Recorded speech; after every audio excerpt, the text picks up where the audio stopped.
Hello and hi. Welcome to the Viral Gospel video, Relationship Help Desk. My name is Emmanuel and I'm your anchor for today. Relationship and marriage is important.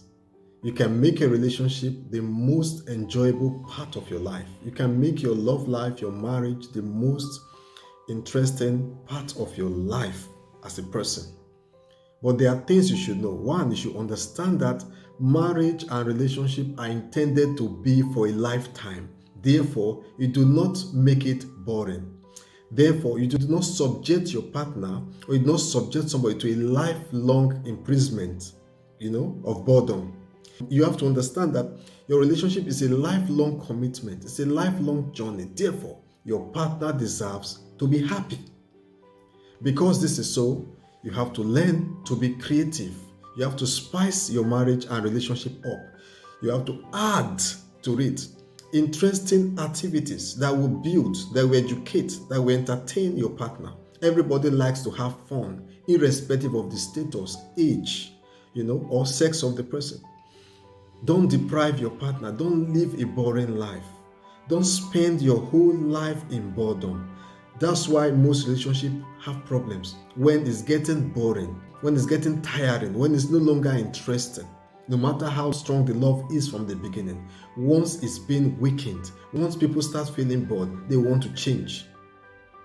Once people start feeling bored, they want to change and try something new. So spice up your love life with fun. Fire it up. Be creative.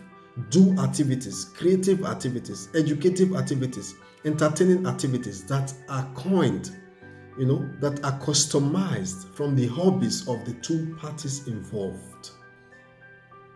For example, go to gym together. Watch interesting things together. Men like fun. Men like physical activities. Men like to do sports. So go to gym with your husband. Go to gym with your partner. Don't stay back at home. Do things that you wouldn't have done ordinarily just because you want to please your partner. You have to do them. Men like physical activities. Be creative. Surround yourself with things and activities that will keep you happy and busy at the same time. Spice your relationship up. Light it up. Fire it up. Lively it up. Don't keep your partner in boredom.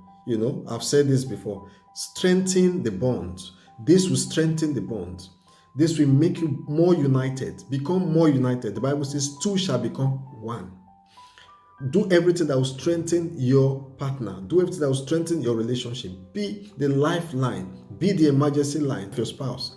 That in such a way that when anything happens, you will be the first that comes to her mind to call. Or you will be the first that comes to his mind to call. By doing this, you have to make sure your relationship is working. Build out of your relationship other relationships with the same person. It's not good enough for your man just to be your man and your husband alone.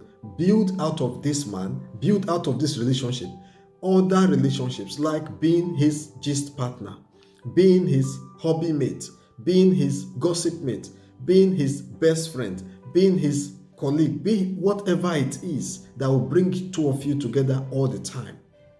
Let him be complete in you and let her be complete in you.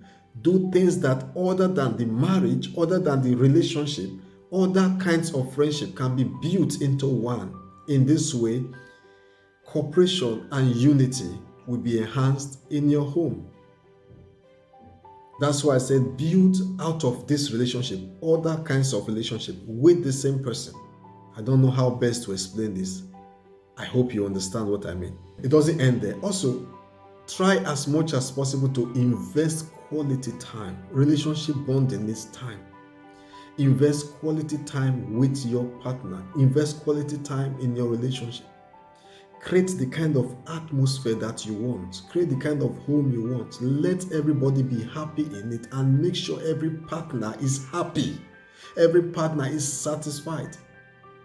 It's not a one-way thing. As long as your partner tries to satisfy you, you also have to try to satisfy your partner. This is how both of you can get along. Most of the things we accuse the devil for, the devil has no hand in it. Relationship begins to have problems when one party is myopic, when one party is insensitive, when one party does not understand the other party, when one party does not sacrifice, is not willing to know what the other party wants per time. Other part of it you have to know is that you have to show compassion. You have to be compassionate. Listen, there's something that works like magic. It is called compassion, human kindness. If you have human kindness, every creature needs kindness. This is why children are more bonded, all right, with their mothers, because it shows them human kindness. It shows them love. It shows that support. It shows that tenderness, that meekness, that gentleness, that care. This is why some men fall for women who have that qualities, even though the women may not be good women for them. Because she's kind, she's gentle. A woman should not just be harsh. Undue harshness. A man also should not just be harsh or rude. Undue rudeness will not help. Therefore, the human kindness is that part that makes every creature to fall for you. I remember on one business trip, I was in China for a business, and I met a man who had this very big python. He also had crocodile, and they were kind to him. They were friendly. I was asking him, how did you get to this level of relationship? He said he shows kindness to these animals. He gives them food. He pets them. That he has never beaten them. He has never had reason to be harsh towards them. He shows them kindness, and they understood him to be their friend, to be the one who comes with love, the one who comes with kindness, the one who comes with food, the one who comes with support. So they have no choice than to embrace him as their friend, so they don't hurt him. I learned from that. Human kindness cannot be substituted for any other thing. It's a great way to make your partner stay glued to you. It's a great way to make your partner love you. Do you understand what I'm saying? A woman and a man should show human kindness towards each other. Compassion, genuine compassion, cannot be exchanged, cannot be overemphasized for anything. Every person wants to be loved. Everybody enjoys being loved. It's just that some people may not know how best to express it. But it is a human need. It's a basic human need to be loved and accepted. Be a better version of you. Don't just be in a relationship. Always seek better ways to do things. Always seek better ways to improve yourself and improve your partner. Always seek better ways. Always learn new things.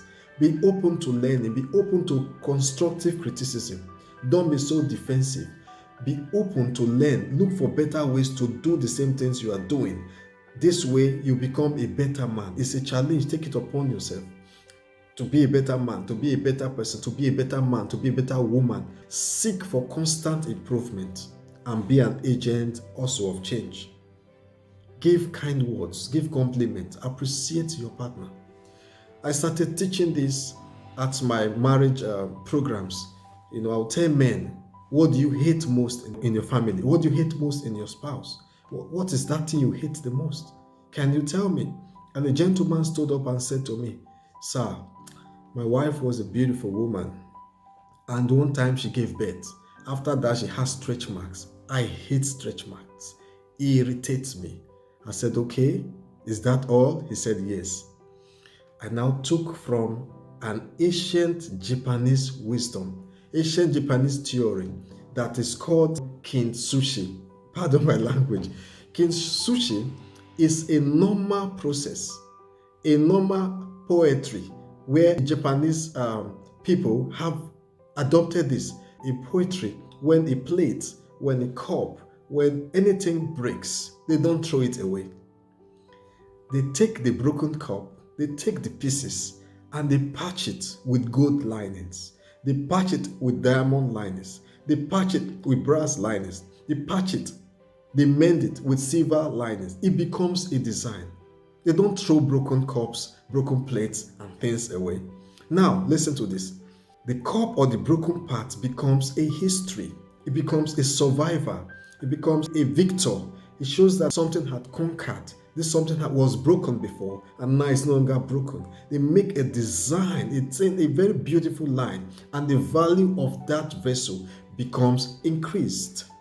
So I told the men and I teach these men how to do this. Now you don't want stretch marks. Listen to me. Do you love your kid? They say yes. I say listen and listen good. Stretch mark is part of the birthing of your child. If you love your child, kindly transfer this love back to the stretch mark, because it shows the victory your wife had in the labor room. It shows the beauty of having a child. It shows that the stretch mark came with a child, and it shows a history that she has conquered something. So let the stretch mark remind you of your child. Let the stretch mark remind you of your son. The same love you have for your son, extend it to this woman, for she has brought the stretch mark to give you a baby. And I kept on teaching. A particular man in question took my teachings and he went home. He fell in love with his wife. He fell in love with the stretch mark. He kissed the stretch mark. He told his wife, this is the part of you that I love the most, because I never understood what it was. Today I was taught by Emmanuel how this came about, how the value of this is inestimable mark of victory. He began to call the stretch mark on the wife mark of victory. This is how well you can change the minds of people. This is how well you can make people begin to appreciate their partners. It's not just about buying gifts. It's not about buying expensive things. It's about the common things you understanding life, having wisdom, having knowledge, having understanding. When people are broken, what do you tell them? How do you value them? A survivor must be celebrated. A victorious person must be celebrated. This and many more, I taught them. And the men began to love their wives and complain less. I just use stretch mark as an example. It might be other aspect of a fault in person. All right. Kinsushi, the Japanese mending system, teaches us to accept faults in people as a style, as an advantage, and convert it to strength, convert it to love, and embrace imperfection in other people, because you yourself, you are not perfect. God bless you, and thanks for listening to this telecast. I come your way in the next video. My name is Emmanuel. See you then. God bless you. Mwah.